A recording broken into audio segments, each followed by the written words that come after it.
अचानक रातों रात यहाँ से एक लड़की गायब हो गई। वजह थी उस लड़की का बालिग होना, यानी कि वो अपनी मर्जी से भाग कर गई थी।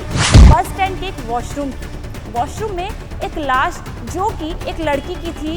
कर्नाटक के कस्बों में पता लगाया गया तो ऐसी 19 लड़कियों की लाश मिली। जब उस चाचा के बारे में पता चला तो वो चाचा एक्चुअली एक प्राइमरी स्कूल का टीचर था जो कि बच्चों को पढ़ाया करता था।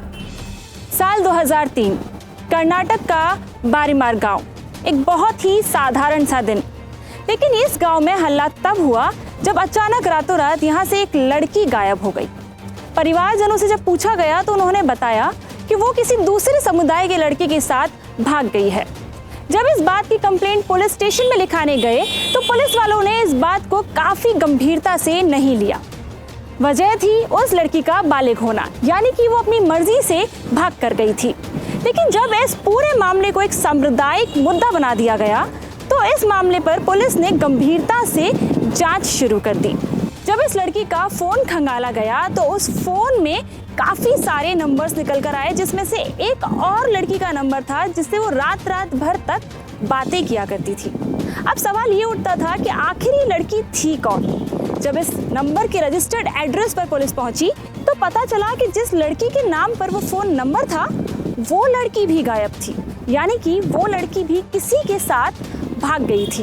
इसी तरीके से जब उस नंबर को भी खंगाला गया तो उसमें भी एक और लड़की का नाम था जो कि इस लड़की से रात भर बातें कर रही थी। जब इस पूरी चेन को अच्छी तरीके से पुलिस ने जांचा तो पता चला कि ये चेन बहुत लंबी है और हर लड़की एक एक करके गायब हो रही है, यानी कि वो अपने प्रेमियों के साथ भागती तो है पर भागने के बाद अपने परिवार से संपर्क नहीं करती। इसी बीच एक और दिन, यानी कि एक और घटना, और ये घटना थी बस स्टैंड के एक वॉशरूम में एक लाश जो कि एक लड़की की थी जिसे पूरी तरीके से दुल्हन के जोड़े में सजाया गया था, पर उसके मुंह से झाग निकल रहा था जैसे कि उसने कोई जहर खा लिया हो। अब सवाल ये उठता है कि दुल्हन के जोड़े में सजी लड़की अचानक क्यों आत्महत्या कर लेगी। लोगों ने माना ये आत्महत्या थी। क्यों? क्योंकि ये पूरा जोड़ा तो था पर मांग में सिंदूर नहीं था। अब सवाल उठता है कि आखिर ऐसी क्या वजह रही, क्या प्रेमी भाग गया जिसकी वजह से उसने आत्महत्या कर ली। इस लाश को मोर्चरी में रखा गया और काफी वक्त तक ये वहीं बेनाम पड़ी रही।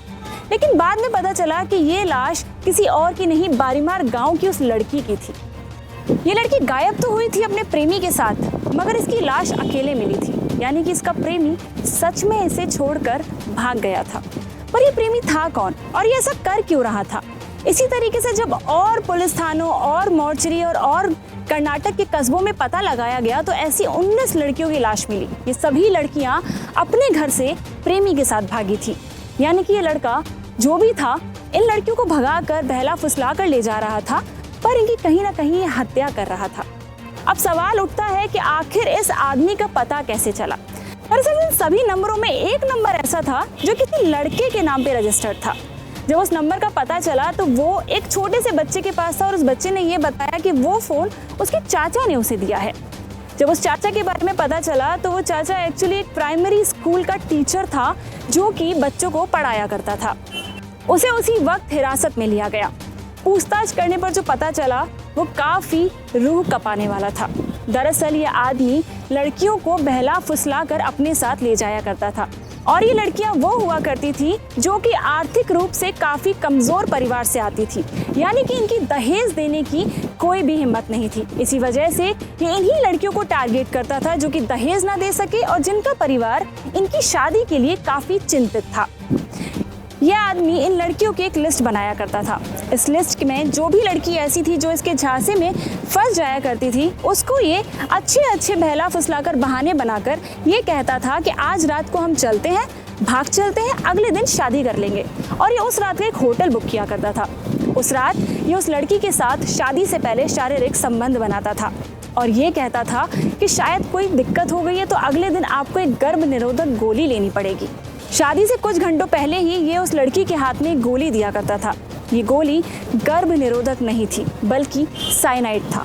साइनाइड जिसे खाते ही किसी भी इंसान की मौके पर ही मौत हो सकती थी।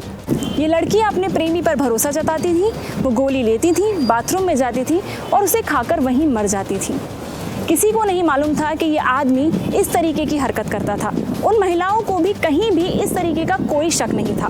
ये आदमी बहुत ही सुलझा हुआ नजर आता था। इसकी बातों से लड़कियां अक्सर कन्विंस हो जाया करती थी और अपने परिवार के दबाव में, क्योंकि वो दहेज नहीं दे सकती थी, इस वजह से वो इसकी बातों में आकर शादी के लिए मान जाया करती थी।